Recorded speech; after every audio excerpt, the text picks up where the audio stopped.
Peço que você abra sua Bíblia comigo de Atos capítulo 2. Atos capítulo 2, versículo 42 em diante.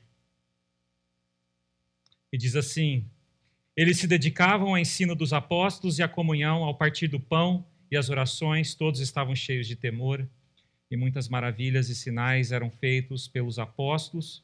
Os que criam mantinham-se unidos e tinham tudo em comum. Vendendo suas propriedades e bens, distribuíam a cada um conforme a sua necessidade. Todos os dias continuavam a reunir-se no pátio do templo.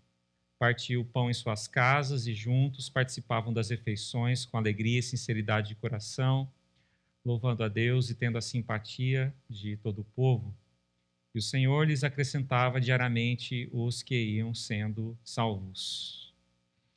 Esse é um texto que constantemente nós, como pessoas e igreja, voltamos para entender a origem da igreja, o que ela fazia, o que ela tinha como mais precioso ou preciosa. E mais uma vez nós olhamos para a nossa igreja, para o nosso tempo histórico, para onde nós estamos inseridos aqui em Marietta, Estados Unidos. Você, sua família, seu tempo aqui. Quando eu digo tempo aqui, não só a igreja, mas a sua vida, esse ponto histórico em que você se encontra, surge a pergunta: o que Deus quer de mim? E o porquê nós estamos aqui? O que nós devemos pensar acerca de estarmos aqui? E quando saímos daqui, como é que fica? Onde é que você se encontra? Essa passagem nos ajuda a sempre nos situarmos, a voltarmos à origem, ao propósito inicial daquilo que Jesus deixou e a igreja primitiva acolheu. Então nós temos aqui um momento da igreja primitiva. O Espírito Santo acabara de se manifestar nos Pentecostes, alguns capítulos, ou aliás, no mesmo capítulo, no começo. E a descida do Espírito Santo causou na comunidade de fé. E o que o Espírito Santo causou transparece nesses versículos, é o que nós estamos lendo. E hoje, dado a 2000 anos de história, a inclusão do Estado, no período do Império Romano, por exemplo, onde o cristianismo ele quase que se filiou como... se filiou como a religião oficial do Estado de Roma, e tantas águas já passaram, mas não precisamos ir tão longe. Hoje, nos nossos dias, nos nossos contextos, como que a religião ela tem tantas formas e caras. O evangelho, ou melhor dizendo, os evangélicos, têm tantas maneiras de cultuar e preferências e maneiras de fazer os seus cultos com seus ritos, tantos templos diferentes, tantos costumes diferentes, tantas falas diferentes. Talvez você já se sentiu um pouco perdido. Será que quando eu ouvir o pastor Fábio, ele vai se assemelhar àquele outro pastor mais conservador ou aquele liberal? Será que essa igreja ela se parece mais com uma igreja neopentecostal ou mais tradicional? Será que o pessoal é do fogo ou o pessoal é mais frio? Será que o pastor é adepto a filosofias recentes como coaching? Será que o pastor gosta de psicologia ou não? Qual que é a cara dessa igreja? E por que eu vou lá? E por quê? E por quê? E por quê? E por que não, talvez, já que eu tenho os meus pastores de preferência, sendo eles virtuais, não simplesmente fazer a minha vida acontecer em termos de orientação, seguindo eles nas redes sociais ou nos vídeos postados semanalmente? Por que não? Por que não? Por que não trazer o meu caminho que é mais conveniente a mim? São tantas perguntas, todas elas são legítimas, todas elas são necessárias, são indagações comuns que nós temos. Mas nós olhamos para a igreja lá de Atos 2. Não há precedentes. É aqui que começa. E a partir dali nós podemos ter criado sim muita confusão, muita mistura. Nós podemos ter dado ênfases exageradas em alguns pontos que não eram essenciais para a igreja. Nós fizemos isso, nós. Mas se nós queremos, então, reconhecer o que devemos ser, Atos 2. Atos 2, o que eles faziam, o que nós não podemos abrir mão, o que nós devemos valorizar acima de todas as coisas. E essa igreja é uma igreja na diáspora, é uma igreja em dispersão, é uma igreja clandestina, porque o cristianismo estava no seu início ainda. E os cristãos eram considerados, neste momento histórico, traidores de César, o imperador. Ser cristão era fazer rebelião contra o Estado. Os cristãos eram percebidos como causadores de perturbação. O Império Romano estava lá para manter todo mundo apaziguado, cada um na sua religião, e no caso o judaísmo, mas Jesus veio e causou uma perturbação. Os seguidores de Jesus eram considerados, então, estes, que vieram bagunçar o que já estava em ordem. E sabe, a igreja ela assume várias figuras aqui nesses versículos que lemos. Nós podemos entender a igreja como uma escola, porque eles perseveravam na doutrina dos apóstolos, existia ensinamento. Podemos entender a igreja como um hospital. É verdade, recebem pessoas doentes. Quem não está doente? Quem não fica doente? Não fisicamente apenas, mas emocionalmente e espiritualmente. Então a igreja tem essa característica de hospital. A igreja a gente pode entender já como um auditório, isso a gente já pega emprestado dos nossos dias, com o templo, as cadeiras. E parece que aqui, no nosso contexto, tem que haver ar-condicionado, tem que haver estrutura, tem que haver tecnologia, tem que haver banda, tem que haver palco, tem que haver púlpito, porque senão não é igreja. Mas então existe um grande contrassenso aqui, porque a igreja primitiva não tinha nada disso. Sim, era parecido em alguns momentos com escola, com hospital, mas era algo muito mais específico e mais pessoal. A igreja se parecia com casa. Era uma casa, era um círculo, era uma família, era um grupo pequeno. É interessante isso, porque a igreja, ela precisa sim, sempre, como um princípio que está aqui em Atos 2, não é como o que eu acho que a igreja é, como um princípio da igreja original. Ela precisa se parecer sempre como uma casa hospitaleira.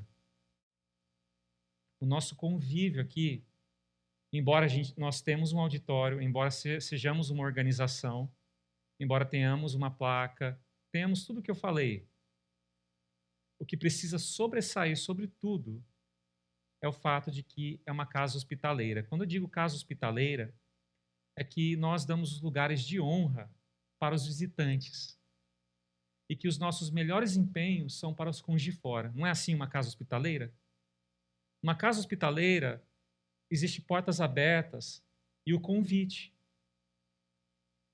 para que as pessoas venham e sejam servidas e tenham a melhor experiência possível, a experiência mais significativa para a vida delas.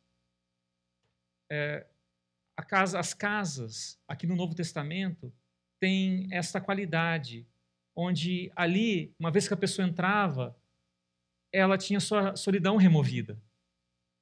Ela tinha os seus medos, aos poucos, vencidos. Porque a casa era sustentada agora por outros parâmetros. Não era se você era judeu ou não, se você guardava a lei ou não, a qual fariseu você seguia. Era tudo sobre a ótica agora da pessoa de Jesus, os discípulos de Jesus, e na base da graça. E a graça reinava. A graça dizia assim, e diz: você é aceito, você é perdoado, você é amado. Você não precisa fazer por merecer ou apresentar ofertas para ser aceito. Você já é aceito em Jesus. Porque assim é uma casa também, né? Os nossos filhos e filhas, quem é do lar, para um lar saudável, não há pré-requisitos. Você é do lar. Assim também a igreja. Não deve haver pré-requisitos para ninguém. Tanto os que já estão aqui quanto os que vêm de fora. É claro que cada um tem o seu processo de crescimento, até mesmo de reconhecimento a respeito da pessoa de Jesus. Mas não existe pré-requisito para nada. O que existe é a graça de Deus já amparando tudo. De modo que qualquer um deve se sentir aceito quando a mensagem está centrada na graça. Não significando que cada um não vá também passar pelos seus processos de transformação sustentado pela própria graça. Mas é assim a experiência de uma igreja, de uma comunidade. Precisa ser assim. De tantas opções que nós temos, de tantas falas diferentes, pastores diferentes, cada um tem as suas preferências. Nós precisamos aprender a voltar à origem e não ser orientado pelo que o pastor Fábio disse, ou que ele acha do que é a igreja, ou das ideias dele, ou do jeito dele, mas do que foi, de fato, a igreja original. Não é que ela é perfeita, mas é que ali não havia misturas. Estava tudo muito cru, muito simples.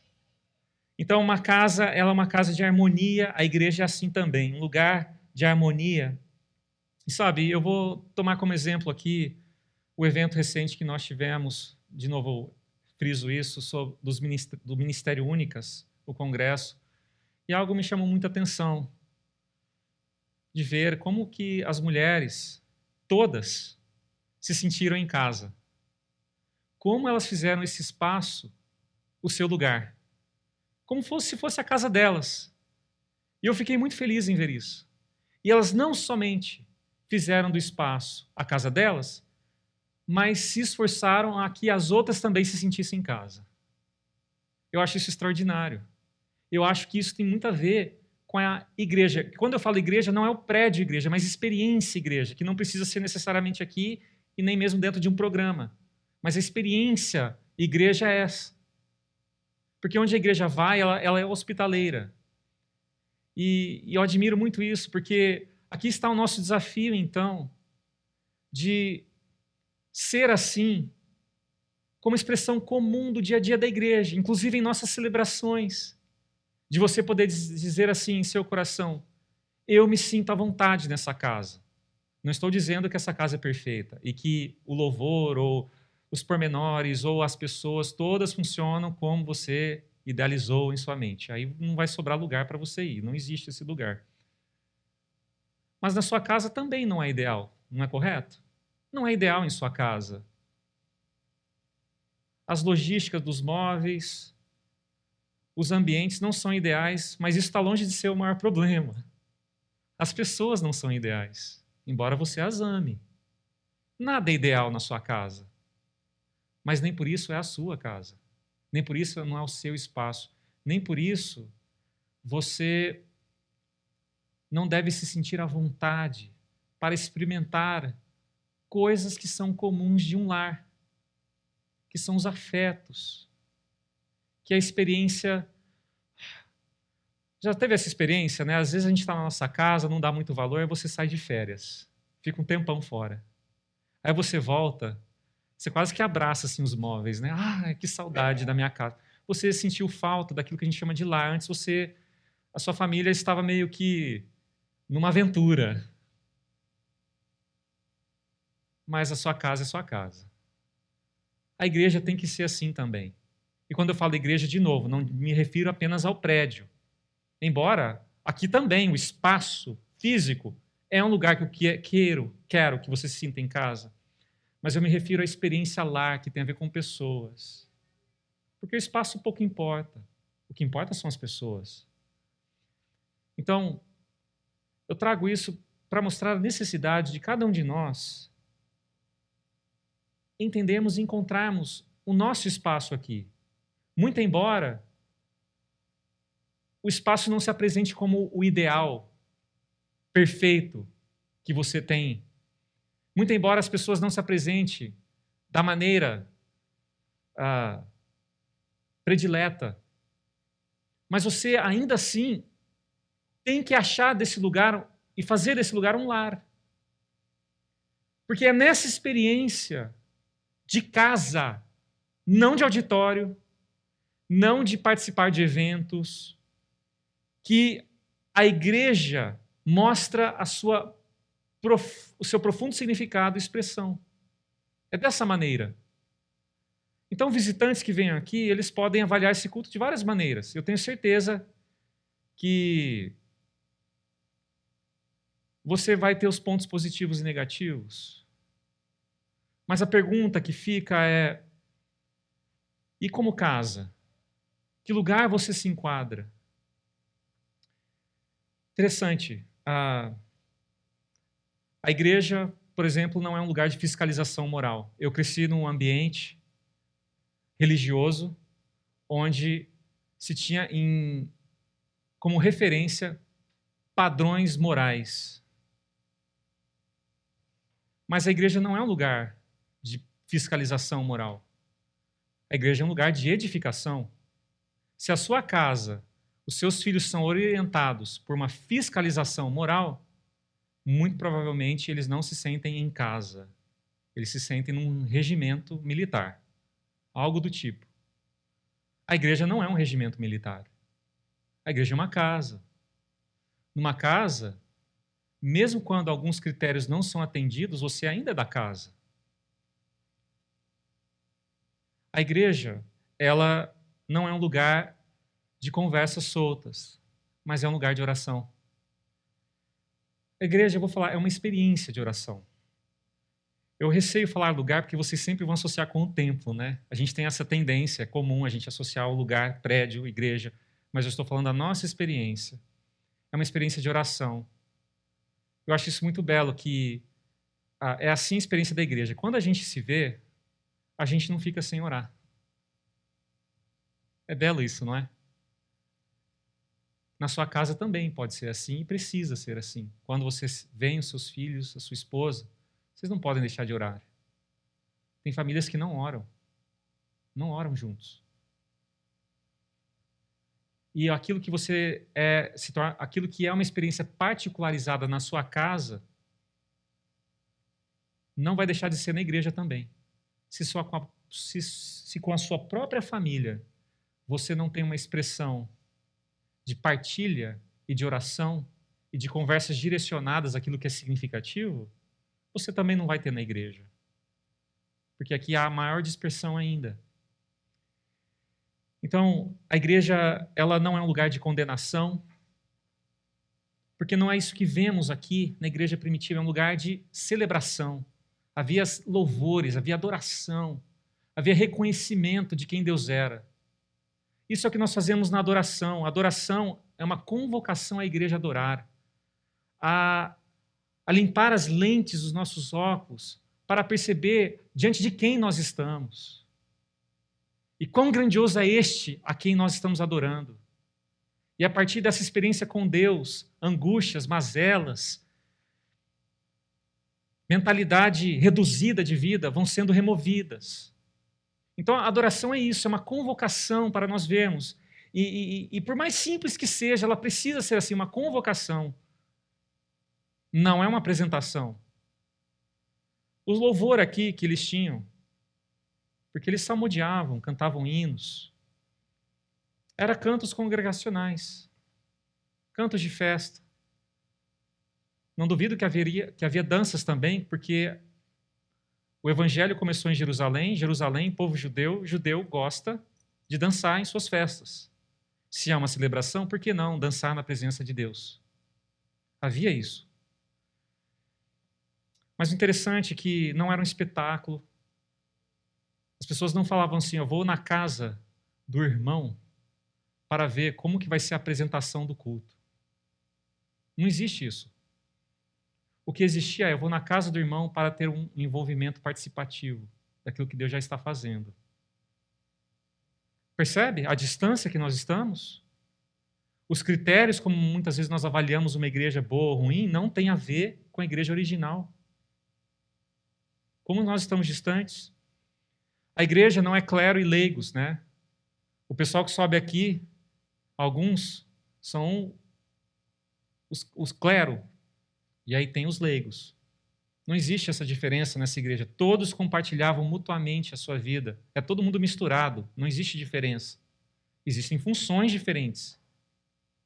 Mas a dinâmica é a mesma. Aqui não existia as pessoas esperando ser servidas. As pessoas vinham com as suas ofertas. As pessoas vinham com seus dons. Não era, vamos ver que igreja, ou que casa, no caso aqui, me serve melhor. O sofá mais confortável. O programa mais atraente. E nós parece que transformamos tudo, pegando emprestado, a cultura capitalista, que é a cultura da propaganda. Então, para a minha igreja ser uma igreja boa, ela tem que ser atraente. Eu tenho que fazer uma apresentação marketing dela. Eu tenho que fazer dela uma grife, a ponto de você dizer assim: eu sinto orgulhoso de vestir essa camisa. Mas nós não estamos exaltando igreja. Tem muitas igrejas hoje que elas exaltam a si mesmas. Deus não chamou a igreja para ser igrejocêntrica. A igreja é cristocêntrica. Ela não olha para si. Ela não olha para o seu umbigo e fala: nossa, como nós somos maravilhosos. Como nós somos engodados e nos alimentamos do melhor enquanto as outras igrejas não. E parece que às vezes as pessoas, ao escolher igreja, ficam olhando qual aquelas que mais enchem a bola de si mesmas. Mas a igreja não tem a ver consigo, tem a ver com Cristo. Cristo Jesus. Percebe como nós estamos distantes? A igreja não é uma grife, ela é uma comunhão. Comunhão. E sabe, a igreja tem uma característica muito interessante. Ela tem o Logos entre ela. O Logos é Cristo, o Verbo, a palavra viva. Jesus é entre nós. Não é um Jesus do palco, das ofertas. É um Jesus que passeia assim. Ele está do seu lado, você abraça ele. Ele passou por detrás de você. Ele está lá atrás tirando o lixo. De vez em quando ele sobe no palco, mas nem sempre. É verdade. Aí você fala: mas cadê Jesus? Pois é. Jesus está na experiência da comunidade. Jesus está no outro. Jesus é o outro. Jesus está representado no outro. É por isso que não faz sentido eu querer adorar Jesus e vir aqui com a minha expressão máxima de adoração, mas enquanto eu levanto as mãos, eu dou umas cotoveladas assim nas pessoas do meu lado. Não faz sentido. Talvez eu não faça literalmente, óbvio, mas em meu coração eu estou cotovelando as pessoas. Eu estou retirando. Não faz sentido. Não faria sentido as pessoas chegarem na casa lá de Atos 2 e falar assim: não, me mostra aí quem é o palestrante aí, deixa eu ver. Ah, é Paulo. Não, então essa casa aqui eu vou ficar. Paulão, velho. Não é o Pedrão, não. Não faz sentido porque a experiência de igreja, a experiência casa. Casa é mesa, é círculo, é comunhão. Vocês entendem? Nós estamos muito distantes. Os nossos juízos foram afetados profundamente a respeito do que é a igreja. E não é à toa também. Por isso, voltemos os nossos olhos. Por isso, Deus preservou passagens assim para mostrar a essência de tudo. O evangelho retro ou retrô, para que nós voltemos às origens. E sabe, esse não é nem o texto principal que eu quero compartilhar. Eu quero compartilhar mais um. O nosso tempo é curto, então eu vou ser bem sucinto. Que é Romanos, capítulo 12, versículo 9 a 16. Esses versículos, eles vão mostrar para nós os pormenores da vida da igreja. Eu queria que vocês prestassem atenção nesse tempo que nos resta. Romanos, capítulo 12, versículo 9. Ele vai dizer o seguinte: o amor deve ser sincero. Odeiem o que é mal, apeguem-se ao que é bom. Dediquem-se uns aos outros com amor fraternal. Prefiram dar honra aos outros mais do que a si próprios. Nunca lhes falte o zelo. Sejam fervorosos no espírito, sirvam ao Senhor. Alegrem-se na esperança, sejam pacientes na tribulação, perseverem na oração, compartilhem o que vocês têm com os santos em suas necessidades, pratiquem a hospitalidade. Abençoe aqueles que os perseguem, abençoe e não os amaldiçoem. Alegrem-se com os que se alegram, chorem com os que choram. Tenham a mesma atitude uns para com os outros, não sejam orgulhosos, mas estejam dispostos a associar-se a pessoas de posição inferior, não sejam sábios aos seus próprios olhos. Esse texto está dizendo a mesma coisa que Atos 2, mas agora no sentido de orientação, não tanto como fatos que aconteceram na igreja. Agora é Paulo falando, olha, o que foi a igreja primitiva, assim é, na normalidade. É isso mesmo. Ali não é um caso à parte. Não é um exemplo extraordinário que Deus falou, não, ali é assim, mas depois a gente muda a igreja, a gente vai dando os nossos contornos. Não, é a mesma coisa. A igreja é isso. A igreja é essa expressão. Então, esse texto me evoca algumas realidades a respeito da vida da comunhão da igreja. E eu vou falar rapidamente. Primeiro, na comunhão, você se torna descoberto por quem você é. Descoberto. É tirado de você a coberta. Você se torna exposto. Interessante, né? A gente leu o versículo Romanos 12, 9. O amor deve ser sincero. Muito interessante que o amor, em outras palavras, é sem falsidade. E aqui, a palavra sincero me remete a algo que acontecia na época, inclusive, que o texto foi escrito, em que muitos usavam de cera para encobrir as rachaduras de um vaso. Vaso de barro, vaso de cerâmica, às vezes na embarcação, na logística, se esbarrava ou quebrava ou rachava. E aí você vai vender o vaso. Só que vaso rachado não vale quase nada. O que você faz? Joga uma cerinha, certo? Então, para qualquer um, talvez não precisava ser especialista, você certificava que o vaso estava sem cera. A gente pega essa expressão, né? Sem cera hoje, né? No futebol tem, inclusive. O amor deve ser sem cera. Sincero. Também nos remete ao uso das máscaras. Porque assim como hoje é comum para cada personagem você veste uma máscara, às vezes não uma máscara literal, também, mas você veste um personagem, você veste uma atuação. Naquela época também, para cada personagem, uma máscara. O amor deve ser sem máscaras. E é interessante que quem vive de máscara não faz isso porque gosta de ser hipócrita. Eu não acho que alguém gosta de ser hipócrita. Ninguém gosta de ser falso, porque isso é uma acusação dentro da pessoa. Mas nós somos assim como um mecanismo de defesa nosso. Porque se eu me expor, o que os outros vão pensar de mim? Nós temos nossos medos de ser rejeitado. Por isso nós usamos de máscaras. Mas não gostamos de usar máscaras. Temos medos. E sabe, numa igreja saudável e funcional, existe uma comunhão crescente a ponto de que nós vamos aprendendo a desfazer desses medos, mesmo que um processo.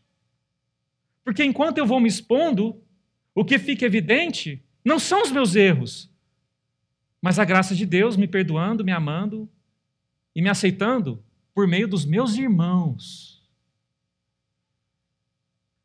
Porque era assim nessa casa, lá de Atos 2. Havia essa base da graça acontecendo. E então os sentimentos são acolhidos. Se os sentimentos são acolhidos aqui, pastor, se eu falasse dos meus sentimentos aqui, eu acho que me expulsariam logo da igreja. Mas então não é uma casa. Porque na sua casa, queira você, deve haver espaço com a sua família, do ambiente seguro, onde você expõe seus sentimentos. E o que a família faz? Não sabia que você era assim, chuta você de casa? Não, é seu lar. Você mora ali. É o seu lugar. Vocês entendem isso? Se vocês não encontram espaços aqui para acolhida aos seus sentimentos, então não é a sua casa. Então, devemos perguntar o porquê que você não se sente acolhido aqui. O porquê. Porque isso é um desafio para todos nós. Interessante, então, que é neste ambiente que os nossos medos vão sendo vencidos, que os nossos mecanismos de defesa vão caindo por terra. E sabe, a igreja, então, ela é uma marca contra o narcisismo. Já foi falado isso, a doutora Rosana falou, mas eu acho muito interessante usar essa expressão, porque a nossa cultura é narcisista. O que isso significa? Ela tem olhos apenas para si mesma. As pessoas só têm olhos para si mesmos e elas se enxergam como referências absolutas. O espelho com que elas se olham só tem ela. Ela é uma referência para si mesmas. Mas olha que interessante, que como nós descobrimos a nós mesmos? Olhando para o outro. Vou colocar assim, toda vez que vemos o outro, nós estamos enxergando a nós mesmos. Porque o outro é meu semelhante. Por vezes, nós não gostamos do outro, mas se pararmos para prestar atenção, o que nós não gostamos do outro também tem um pouco ou muito dentro de mim.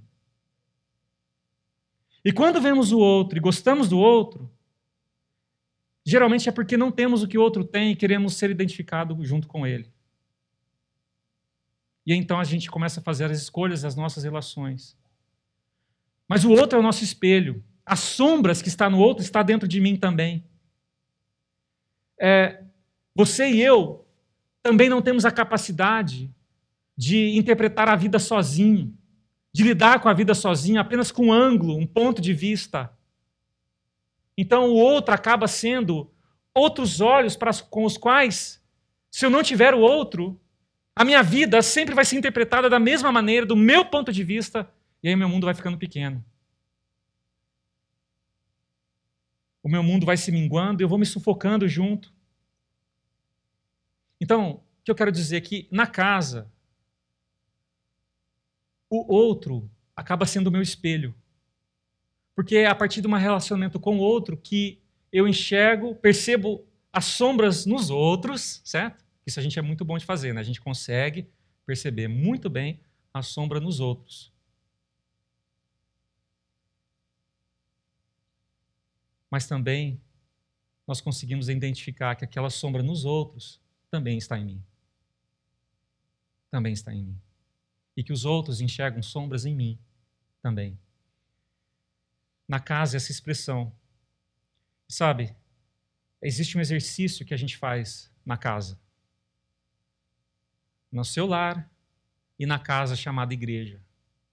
Que é o que Tiago nos fala, irmão de Jesus, no capítulo 5, versículo 16. Confesse seus pecados uns aos outros. E ele continua, e a oração pode muito em seus efeitos. Ele vai dizer, oração do justo pode muito em seus efeitos. A minha maneira de entender esse versículo não é que Deus só vai ouvir sua oração quando você viver em absoluta santidade ou quando você for justo em todas as suas procedências. Eu acho que se o pré-requisito fosse esse, dificilmente Deus ouviria as nossas orações. Não é verdade? Eu acho que não teria ninguém justo dessa maneira. O que eu vejo é que a oração de um justificado, uma oração daquele que vem em nome de Jesus, pode muito em seus efeitos. Aí faz mais sentido. Porque agora eu não estou vindo com os meus méritos, com a minha força, com o meu poder. Eu estou vindo naquele que me justificou e que me faz justo, Jesus. Quais os efeitos da confissão de pecado? Cura. Libertação. E sabe, na experiência da casa, meus queridos, tem que haver confissão. Tem que haver pedido de perdão. Sabe por quê? Na casa a gente se esbarra. Você vira o corredor, vira junto, a gente dá aquele esbarrão. E a gente se estranha. E a gente não gosta. E aquilo machucou. Não gostei desse jeito. Na sua casa tem que haver confissão. A igreja também Existe a confissão. E às vezes, então, eu vejo as minhas próprias sombras em você, mas como isso não se bastasse, você aponta as minhas sombras. Você vem e fala, você tem sombra. Eu não gosto disso. Não é fácil para mim. Vou falar uma coisa que, por exemplo, o irmão, ele não falou para mim, mas eu falei, isso aí foi para mim. Ele não falou para mim, foi o irmão Santiago.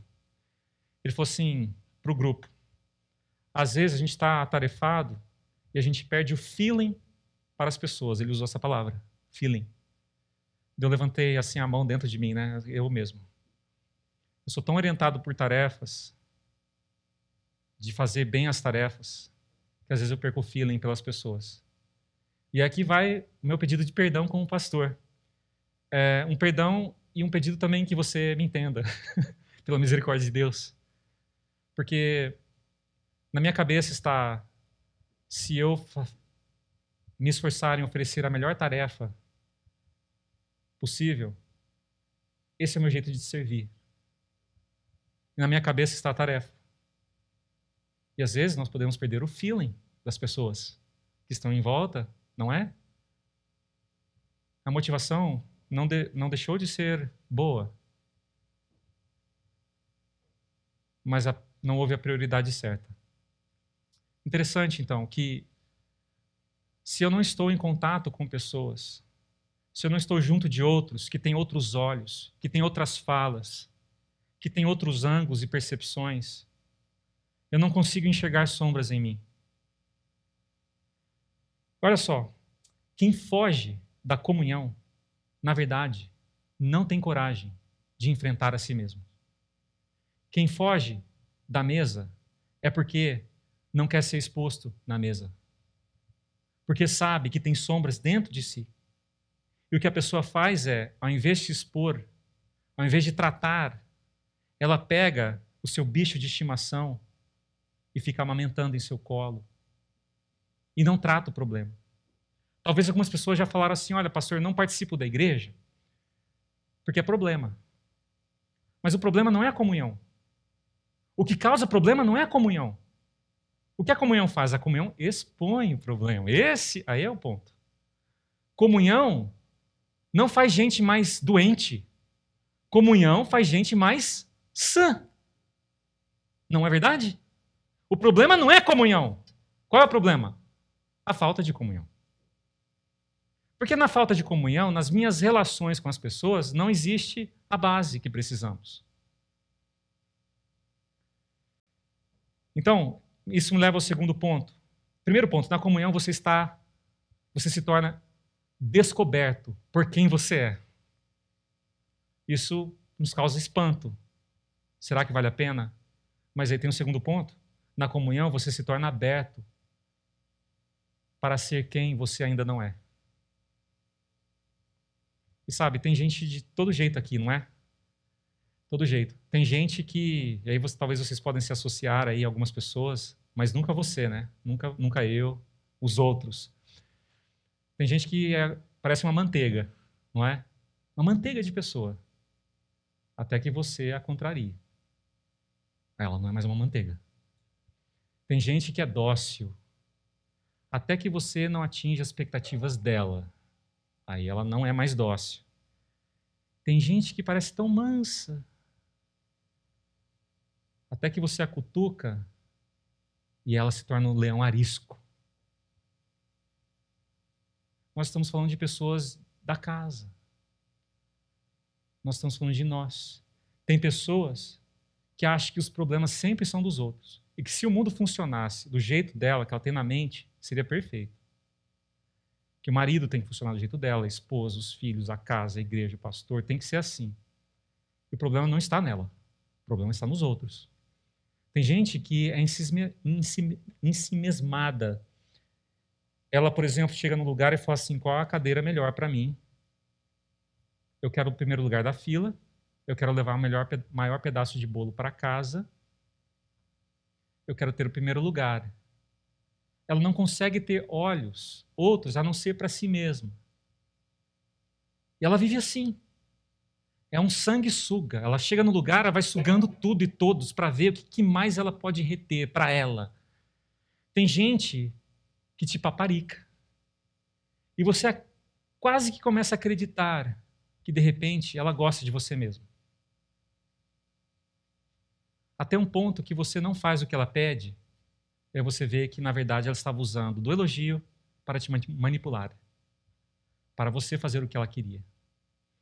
Tem pessoas que tentam provar o seu valor por meio da performance. Para ela, a sua opinião a respeito dela é muito importante.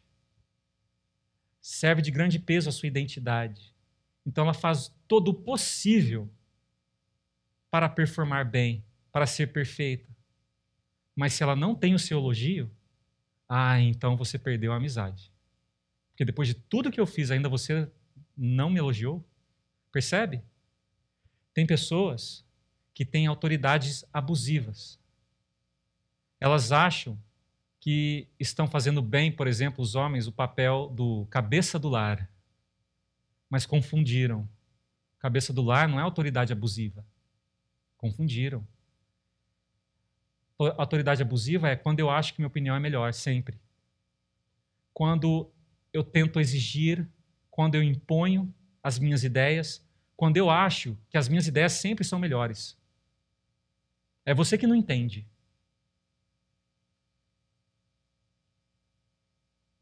Aí você diz, pastor, exatamente por todas essas questões que o pastor mencionou, que eu tenho dificuldades em ter comunhão.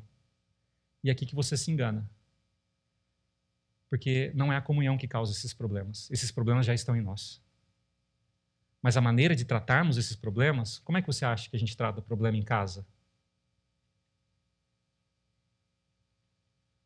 Talvez é por isso que a igreja tenha dificuldade. Porque nós não temos coragem de enfrentar os nossos problemas dentro de casa de maneira correta, com conversa e na relação, na comunicação.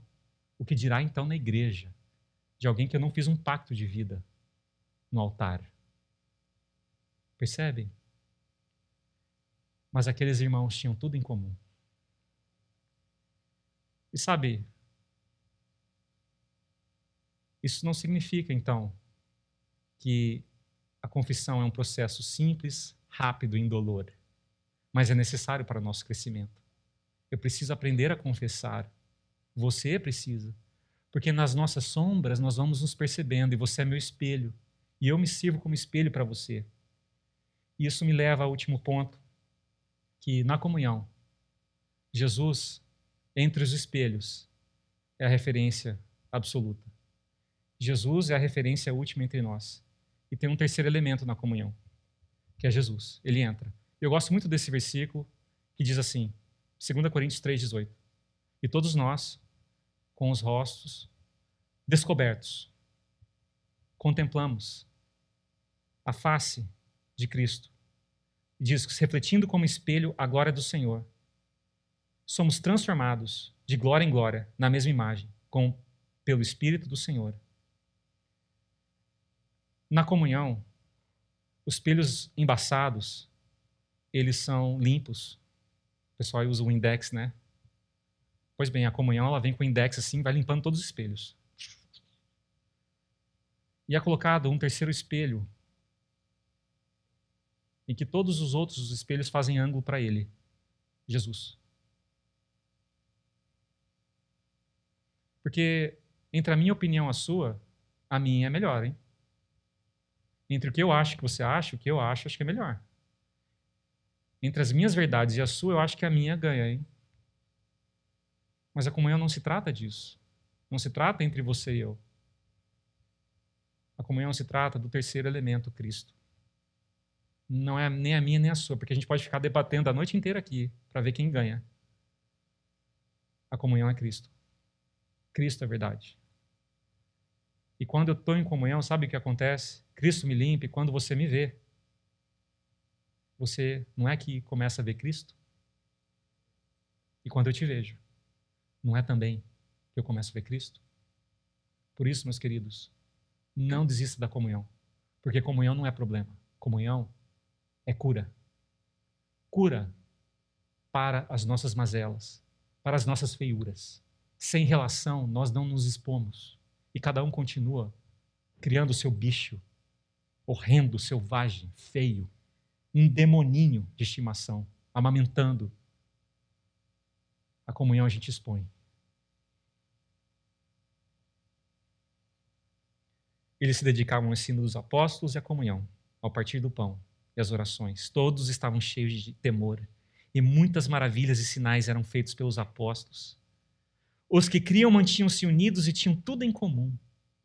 Todos os dias continuavam a reunir-se no pátio, partiam pão em suas casas, participavam das refeições. Sinceridade de coração, louvando a Deus, simpatia de todo o povo. E Deus ia fazendo o resto. Amém.